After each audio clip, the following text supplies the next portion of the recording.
Depuis quelques jours, les bonnes nouvelles s'enchaînent pour le projet Alephium. D'abord, le résultat d'un hackathon fort sympathique, puis l'arrivée de nouveaux ASIC sur son réseau, et également un futur listing sur un exchange de catégorie 1, et bien plus encore. Mais malgré la récente hausse l'ayant propulsé au-dessus des 3 dollars, le projet n'en est encore qu'à ses débuts, et il pourrait bien littéralement exploser et ainsi dépasser toutes nos attentes. Car oui, avec seulement 200 millions de dollars de market cap, le projet en a encore sous le coude, et taper du x10 ou du x20 ne serait pas impossible. Pourquoi cela? Eh bien c'est justement le sujet de cette vidéo. Alors, c'est parti.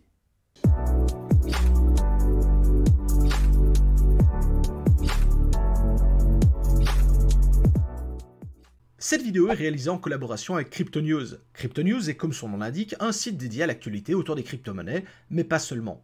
En effet, en plus de l'actualité, vous pouvez retrouver différentes catégories d'articles en lien avec les crypto-actifs, comme par exemple les groupes opinions qui regroupent les avis et opinions de personnages influents de l'écosystème crypto, comme les patrons des exchanges ou les lead devs de projets crypto. Mais également une session dédiée aux vidéos en lien avec les cryptos que vous allez même pouvoir filtrer en fonction des projets qui vous intéressent. On y retrouve toutes les grosses chaînes YouTube ainsi que les plus petites qui offrent du contenu de qualité. Si vous êtes plutôt en mode audio tranquille, vous pourrez retrouver également les podcasts Destination Crypto de Thibaut Coussin, où j'ai d'ailleurs eu la chance de pouvoir intervenir. Pour le côté pratique, vous pourrez également retrouver de nombreux guides sur la blockchain et sur certains projets de crypto-monnaie pour en apprendre plus sur ceux-ci, mais également comment faire pour les utiliser au mieux.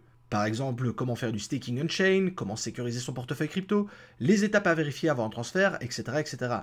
On termine cette review de la plateforme par le tracker de prix, qui regroupe en un coup d'œil l'ensemble des prix du Bitcoin, de l'Ethereum, du Litecoin ou encore du Cardano des différentes plateformes, avec notamment les plateformes où le prix est le plus haut mais également le plus bas, pour vous aider dans votre décision d'achat et de vente. Si vous souhaitez en apprendre plus sur la plateforme, n'hésitez pas à faire un tour dessus, le lien est en description de cette vidéo. Encore merci à eux pour le soutien et bonne vidéo à tous. Mais avant d'aller plus loin, je vous propose un petit exercice. Donnez-moi en commentaire votre target de prix actuel sur le projet Alephium, et après avoir visionné la vidéo, dites-moi si vous avez changé celle-ci ou non. Je suis très curieux de voir votre réponse.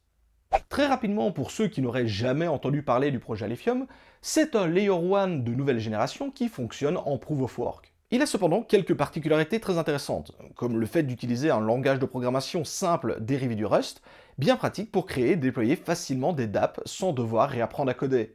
Il est capable de traiter un très grand nombre de transactions par seconde grâce à sa technologie de sharding, ce qui le met en concurrence directe avec les meilleurs Layer 1 qui fonctionnent en Proof of Stake, mais avec la sécurité et la décentralisation apportées par le Proof of Work. Mais également, il possède déjà des smart contracts, ce qui lui permet d'avoir des applications décentralisées sur son réseau, comme de la DeFi ou des NFT par exemple.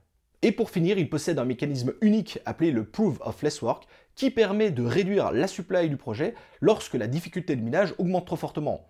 Alors ici, je vous ai fait un rapide résumé de ce qu'est le projet, mais si vous voulez en apprendre plus sur lui, je vous invite à jeter un coup d'œil à cette vidéo. Dans celle-ci, je vous explique en détail ce qui se cache derrière ce projet Alephium. Bref, pour moi, c'est l'un des meilleurs projets que j'ai actuellement dans mon portefeuille. Et le plus dingue dans l'histoire, c'est qu'on en a encore qu'à ses débuts, et je vais vous expliquer pourquoi. Pour Layer 1, avoir des applications décentralisées sur son réseau, c'est crucial, car ce sont elles qui vont faire vivre le réseau et qui vont attirer de nouveaux investisseurs. Il est donc important pour le projet de faire venir de nouveaux développeurs sur le réseau. Et ça tombe bien, car pour cela, Alephium, il a plusieurs atouts dans sa manche.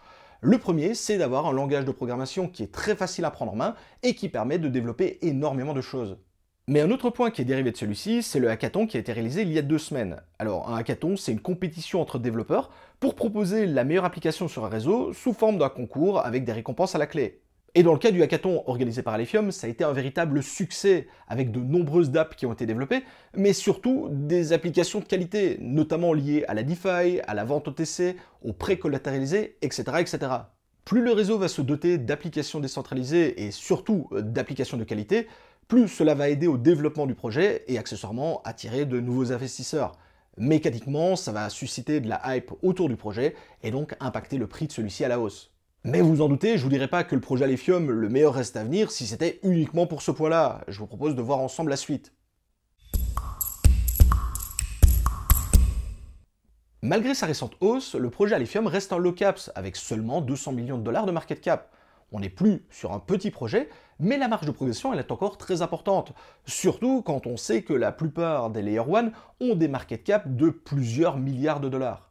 Un autre coup à jouer qui serait très intéressant pour le projet, c'est un listing sur un exchange de catégorie Tier 1, car il faut bien le dire, à l'heure actuelle, acheter du Alephium, c'est pas la portée de tout le monde. Il faut effectivement se rendre soit sur des exchanges couveuses type Tradog ou encore Xegex, ou alors sur ce qu'on va appeler les plateformes tremplins type Getio ou encore Mexi, qui permettent justement par la suite d'aller chercher ces exchanges Tier 1.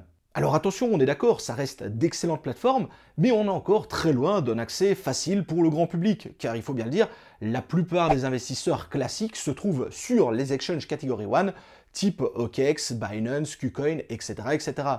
Et c'est là que ça devient intéressant, car la team a indiqué être en discussion avec un échange Tier 1 pour un listing, et ça pourrait donc apporter une nouvelle vague d'investisseurs sur le projet, et lui mettre donc un bon gros coup de projecteur. Vous comprenez donc que pour quelqu'un comme moi, qui adore jouer les listings sur les grosses plateformes d'échange, et surtout les multiplicateurs que cela applique, c'est le genre de news qui est ultra bullish, et encore, c'est pas terminé. Pour moi, c'est clairement l'information la plus importante pour le projet, l'arrivée des premiers ASIC sur le réseau. Et normalement, vous savez que ce genre de nouvelles, j'apprécie pas trop, puisque comme je suis mineur GPU, ça veut dire que c'est la fin du minage pour moi, mais vu ce que ça va impliquer de façon positive pour le projet, honnêtement, je passe outre ce fait-là. Premièrement, c'est avant tout une reconnaissance du sérieux du projet. Vous vous en doutez, les fabricants d'ASIC, ils développent pas des machines pour tout et n'importe quoi. Et en quelque sorte, ça va apporter une grosse crédibilité aux yeux du grand public pour ce genre de projet, mais surtout aux yeux des professionnels qui vont voir non plus un petit projet sympa, mais plutôt un véritable challenger qui est bien parti pour durer. Ensuite, l'arrivée des ASIC, ça va redistribuer les cartes du minage en passant de quelque chose d'artisanal au domaine de l'industriel. À première vue, ça peut faire peur, mais en réalité, ça va se jouer en deux temps. Sur le court terme, vous pensez bien que les fabricants d'ASIC, ainsi que les fermes de minage qui vont s'équiper de ce genre de matériel, ils vont pas investir là-dedans pour perdre de l'argent. Ils ont donc tout intérêt à pousser le prix à la hausse, notamment via des mécanismes d'achat, afin d'une part de tirer la rentabilité vers le haut, et d'autre part de continuer à vendre des machines sur le long terme. Et là vous allez me dire, ok, de la manipulation de prix, est-ce que c'est vraiment sympa? Sauf si pour le coup, vous êtes déjà dans le train. Mais ça, c'est sur le court terme. Sur le long terme, c'est vraiment un avantage, car avec le fait d'avoir de plus en plus de machines installées, et donc une production qui va s'industrialiser, on va avoir une production qui va être mieux régulée et mieux gérée, notamment lorsqu'il va s'agir de vendre des Alephium, afin d'éviter justement des ventes massives et une panique du marché. C'est donc un mécanisme bénéfique sur le long terme, avec des sociétés qui vont tout faire pour faire perdurer leurs bénéfices le plus longtemps possible. On est donc sur une sorte de cercle vertueux qui va tirer petit à petit le prix à la hausse. Petite remarque ici au passage, car j'ai souvent vu l'erreur passer sur les réseaux suite à l'annonce des ASIC, mais cela ne va absolument rien changer au mécanisme de production des blocs. Ce n'est pas parce qu'il va y avoir des ASIC sur les réseaux qu'il va y avoir plus d'Alephium qui vont être produits. La difficulté de minage va s'adapter automatiquement, de sorte que chaque jour, la même quantité de Alph vont être produits.